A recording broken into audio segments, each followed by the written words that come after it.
Pessimistic side. ठीक है, situation 1, asset, equity and debt. 100 CR का मैं बंगलो ले रहा हूं, सिर्फ 80 सीआर अपने खुद की जेब से डाल रहा हूं और 20 सीआर बैंक से ले रहा हूं। Same, nothing different. जो ऑप्टिमिस्टिक का सिचुएशन 1 था वही पेसिमिस्टिक का सिचुएशन 1 है ना। सेम तरीके से मैंने फंडिंग अरेंज की है और सेम रेट पे की है। ठीक है, और वही 5 इयर्स के बाद। तो 5 इयर्स के बाद आपका जो डेट का वैल्यू है वो कितना हो जाएगा? It will be somewhere near to 32 CR. ठीक है, बट अब मैं कह रहा हूं कि आपके एसेट ने परफॉर्म नहीं किया। Unlike before in optimistic situation, अभी आपके एसेट ने परफॉर्म नहीं किया। After 5 years the value of the asset is only 110 CR. यानी कि इन 5 सालों में आपके एसेट ने सिर्फ 10 सीआर का वैल्यू क्रिएशन करके दिया है। ठीक है, तो बताओ अब क्या होगा? 100 सीआर का आपका, सॉरी 110 सीआर का आपका एसेट, 32 सीआर का आपका डेट, तो आपका इक्विटी कितना बन जाएगा? I think 78 CR. ठीक है, अब ये क्या हुआ? 80 से 78 हो गया, इक्विटी गिर गई। कैसे समझो? 10 सीआर का एसेट क्रिएशन, आपका जो इंटरेस्ट कंपोनेंट है वो 12 सीआर का, 20 का आपका प्रिंसिपल, एडिशनल 12 आपका इंटरेस्ट। अब ये जो 10 सीआर है पूरा का पूरा यूज हो रहा है आपके इस इंटरेस्ट कंपोनेंट को पे ऑफ करने के लिए, बट वो होने के बावजूद आपका 2 सीआर का डेफिसिट बन रहा है कि नहीं? क्योंकि 12 का इंटरेस्ट था, 10 ही आपने वैल्यू क्रिएट किया, 10 पूरा यूज किया तो भी 2 का बच गया ना। तो अब ये 2 कौन पे करेगा? इक्विटी को पे करना पड़ जाएगा, तो ये -2 का उसको पे करना पड़ जाएगा। तो कितना हो गया? 80 का इक्विटी था, 2 पे किया, 78 बच गया। तो इक्विटी बढ़ा नहीं, इक्विटी गिर गई, कम हो गई, प्रॉफिटेबिलिटी गिर गई। ठीक है, तो ये कितने से गिरी?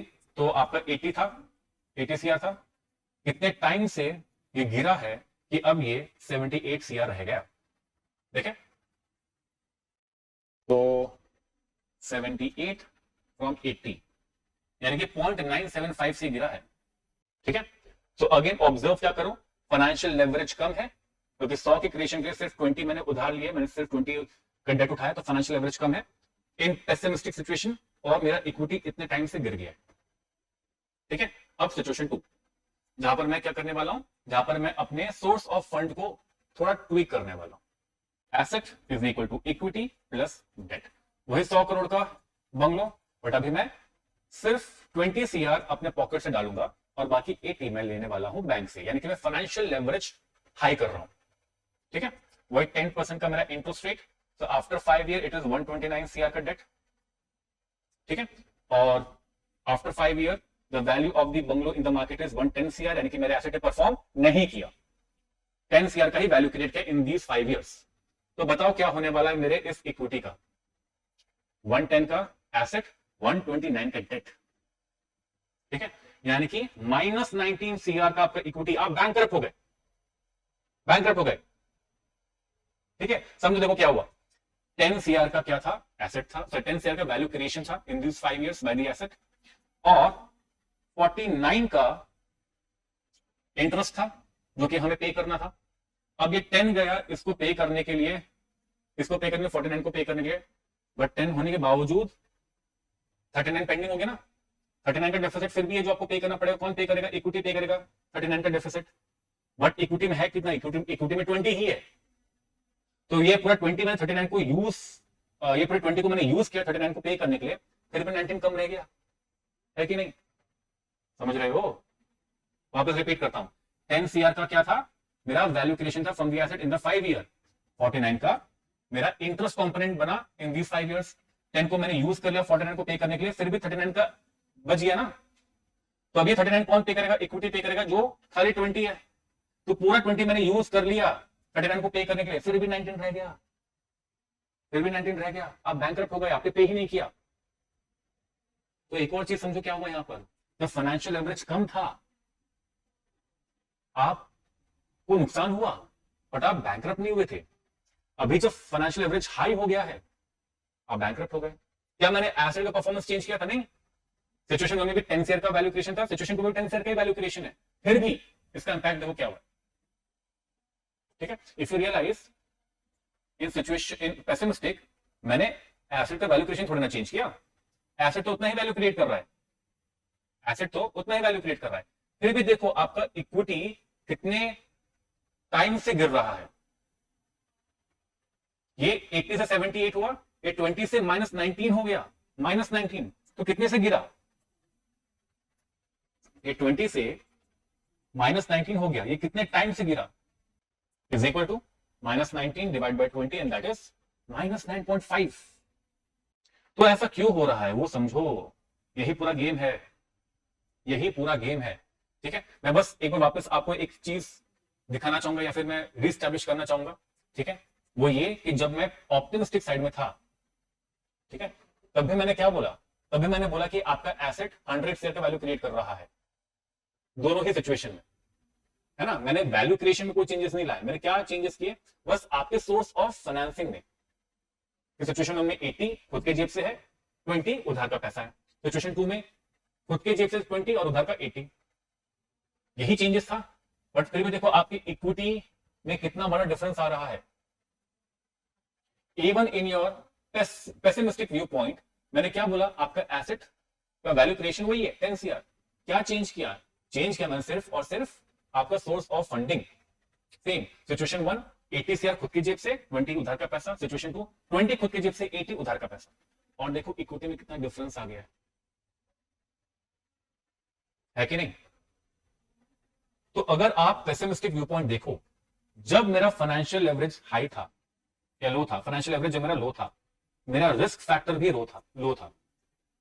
When my financial leverage was lower, my risk factor was also lower. मेरा एसेट ने परफॉर्म नहीं किया, ठीक है, एसेट में थोड़ा इक्विटी में थोड़ा डिडक्शन हुआ, बट कंपनी फिर भी सर्वाइव कर गई, है ना। पेसिमिस्टिक में जब मेरा फाइनेंशियल लेवरेज कम था इन सिचुएशन 1, इक्विटी गिरी बट कंपनी सर्वाइव कर गई। वहीं पे अगर मैं सेकंड सिचुएशन देखूं, जहां पर आपका फाइनेंशियल लेवरेज ज्यादा था, रिस्क भी बढ़ गया, रिस्क भी बढ़ गया, और क्या हुआ, एसेट परफॉर्म नहीं किया, कंपनी बैंकरप्ट हो गई। तो जो फाइनेंशियल लेवरेज है ना, ये दो धारी तलवार है भाई। जो फाइनेंशियल लेवरेज है यानी कि जो डेट है, ये दो धारी तलवार है। अगर टाइम अच्छा चल रहा होगा तो क्या होगा, आपका प्रॉफिटेबिलिटी में इंक्रीज आएगा, जो कि हमने देखा।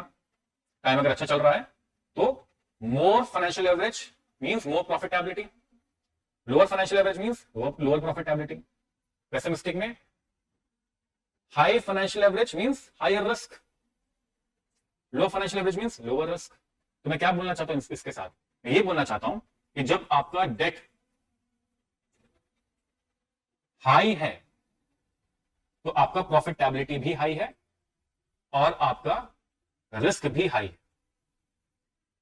वहीं पे जब आपका डेट लो है तो आपका प्रॉफिटेबिलिटी भी लो है और आपका रिस्क भी लो है। ऑन द अदर साइड अगर मैं इक्विटी की बात करूं, अगर इक्विटी हाई है तो आपकी प्रॉफिटेबिलिटी लो है बट आपका रिस्क भी लो है, ठीक है, यानी कि मोर सस्टेनेबल। वहीं पे अगर आपका इक्विटी लो है तो प्रॉफिटेबिलिटी बढ़ जाएगी, ठीक है, बट आपका रिस्क भी बढ़ जाएगा। ये पूरा हिसाब है। तो बिटवीन इक्विटी एंड डेट आपको जब चूज करना है कि आप क्या कौन सा सोर्स ऑफ फंड यूज करोगे, एक बहुत बड़ा फैक्टर आएगा आपका रिस्क एप्टीट्यूड का, ठीक है, कि आप रिस्क टेकर हो, रिस्क अवॉइडर हो, क्या हो। तो ये एक बहुत बड़ा फैक्टर है, ठीक है। फॉर एग्जांपल एक कंपनी है परसिस्टेंट सिस्टम, बहुत बड़ी आईटी कंपनी है, अगर आप उसका बैलेंस शीट देखोगे ऑलमोस्ट 100% इक्विटी पे चलता है, ऑलमोस्ट 100% इक्विटी पे। मे बी उन कंपनी के जो चलाने वाले हैं, बोर्ड ऑफ डायरेक्टर्स वगैरह जो भी हैं, वो रिस्क नहीं उठाना चाहते, और क्योंकि वो रिस्क नहीं उठाना चाहते इसलिए उन्होंने इक्विटी पे पूरा गेम खेला है, फंडिंग की है। वो उनका चॉइस है, ऐसा नहीं कि वो डेट उठा नहीं सकते, तो उनका चॉइस है कि उनको रिस्क लेना ही नहीं है, ठीक है। तो ये एक फैक्टर रहेगा जो कि सब्जेक्टिव है, ठीक है। इस पे तो हम क्या ही चर्चा करें, सबका अपना अलग अलग रिस्क टेकिंग एटीट्यूड होता है, ठीक है। लेकिन अगर मुझे फिर भी इसको आपको समझाना हो कि आप कैसे, अगर आप डेट लेना चाहते हो तो कैसे आप इसको डिकोड करोगे, तो आपको देखना पड़ेगा आपके एसेट का performance, that is the key. क्योंकि आप दोनों जगह देखो, it was all about your assets performance. Optimistic में परफॉर्म कर रहा था, पेसिमिस्टिक में परफॉर्म नहीं कर रहा था, और वहीं पे पूरा गेम उल्टा हुआ है। करेक्ट? तो अगर इसको मैं कंक्लूड करूं समझाने के लिए, तो very important, how you see your asset to perform in the future. ठीक है? अगर एसेट परफॉर्म कर रहा है फ्यूचर में, if you believe so, if your asset forecasting says your asset will generate value in the future, ठीक है, you can go with debt, take debt if asset will perform। ठीक है? वहीं पे आपका फोरकास्टिंग ये कह रहा है कि asset will not perform, avoid taking debt, और I will say take equity in that case. ठीक है? Take equity and avoid debt if asset is not performing in the future, asset will not perform in future। ठीक है? तो पूरा game इसी के ऊपर है, एसेट परफॉर्मेंस पे। अगर आपको याद हो, जब कोविड आया था नया नया, तो बहुत सारी कंपनीज इंक्लूडिंग जियो, वो अपने आप को नेट डेट फ्री कर रही थी, यानी कि वो डेट कंपोनेंट कम करते जा रही थी। क्यों? क्योंकि at the time of Covid they were not sure कि उनका एसेट कैसे परफॉर्म करेगा, इस वजह से वो अपने रिस्क को कम करने के लिए डेट कम कर रही थी, है ना? तो यही पूरा गेम है। आपको ये समझना पड़ेगा कि आपका एसेट फ्यूचर में कैसे परफॉर्म करने वाला है, वो आपकी फोरकास्टिंग होनी चाहिए।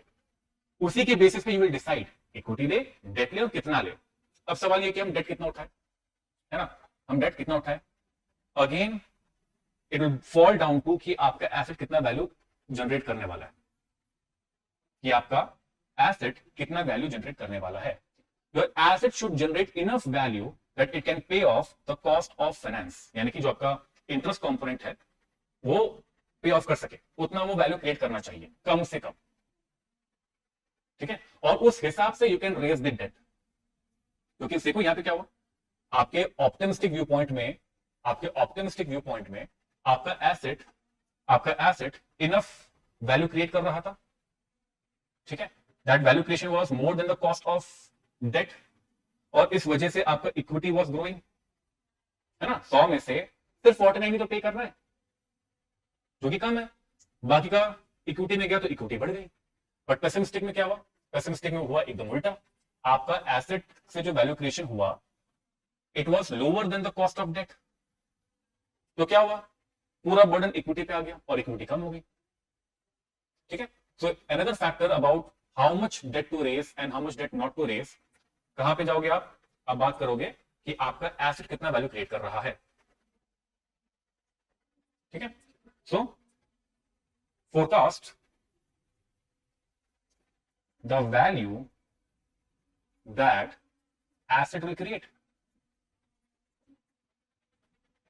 ठीक है? The cost of debt should be lower than that value। ठीक है? अकॉर्डिंगली, उस हिसाब से raise the debt, as simple as that. ठीक है? आई होप ये चीज आप सभी को समझ में आई हो। ओके, तो अभी तक हमने जो भी सीखा उसको कंक्लूड करते हैं समरी में। तो आपका जो रिटर्न ऑन एसेट है वो कहीं ना कहीं आपकी इक्विटी में इजाफा दे रहा है, which means there is some return on equity which is affected by the return coming from asset, and it is also affected by the financial leverage. तो देखो, आपके ऑप्टिमिस्टिक के सिचुएशन 1 में क्या हुआ था? आपका आरओए, यानी कि आपके एसेट ने ठीक ठाक वैल्यू जनरेट किया था, बट आपने फाइनेंशियल एवरेज लो रखा था, है कि नहीं? तो आपके आरओई यानी कि आपका इक्विटी में क्या इफेक्ट था? बढ़ा, बट ठीक ठाक बढ़ा, बहुत नहीं बढ़ा, है कि नहीं? वहीं आपके ऑप्टिमिस्टिक के सिचुएशन 2 में क्या हुआ था? आपका आरओए ने यही सेम रिटर्न जनरेट करके दिया था, ठीक है, बट आपने फाइनेंशियल एवरेज उठा दिया, आपने डेट ज्यादा ले लिया, करेक्ट? तब आपका आरओई को क्या हुआ था? आपका आरओई, आपका return on equity, it went on peak, बहुत बढ़ा, एंड यू लव्ड इट, है कि नहीं? वहीं आपके पेसिमिस्टिक का सिचुएशन 1 में क्या हुआ था? आपका फाइनेंशियल एवरेज कम रखा था और आपके एसेट ने बहुत ही खराब परफॉर्म किया, ठीक है? तो आपके इक्विटी पे क्या इंपैक्ट आया? आपका इक्विटी गिरा बट बच गए, सर्वाइव हो गया। बट पेसिमिस्टिक की सिचुएशन में क्या हुआ, आपने फाइनेंशियल एवरेज ज्यादा रखा था और आपके एसेट ने वैसा ही सेम खराब परफॉर्म किया, लेकिन आपका इक्विटी इतना गिर गया कि आप बैंकरप्ट हो गए। यही हुआ। तो समझो हुआ क्या, जब आपका एसेट परफॉर्म करता है और अगर आपने फाइनेंशियल एवरेज हाई रखा है तो वह आपके एसेट के गुड परफॉर्मेंस को बेटर कर देगा और आरओई बढ़ा देगा। वही अगर आपके एसेट ने खराब परफॉर्म किया है और तब आपका फाइनेंशियल एवरेज हाई है, तब आपके बैड परफॉर्मेंस को वो वर्स कर देगा। तो ये फाइनेंशियल एवरेज है क्या, ये फाइनेंशियल एवरेज सिंपली एक मल्टीप्लायर है। ठीक है, ये एसेट के गुड परफॉर्मेंस को बेटर कर देता है और आरओई बढ़ा देता है, या आपके एसेट के खराब परफॉर्मेंस को भी मल्टीप्लाई कर देता है और उसको वर्स बना देता है। और ये जो चीज है इसी को हम बोलते हैं डुपॉन्ट एनालिसिस, जिसको हम किसी और क्लास में थोड़ा और डिटेल में पढ़ेंगे। ठीक है, सो इन नटशेल आपको क्या पता होना चाहिए, आपको ये पता होना चाहिए कि आप डेट तभी रेस करो जब आप श्योर हो कि आपका एसेट परफॉर्म करने वाला है। ठीक है, क्योंकि अगर आपका एसेट परफॉर्म नहीं करेगा तब आपका ये डेट आपके लिए मुश्किल खड़ा कर देगा। Okay, on that note I hope आपके लिए क्लास यूजफुल था, आपने बहुत कुछ सीखा, and I will be seeing you very soon. Bye bye, take care.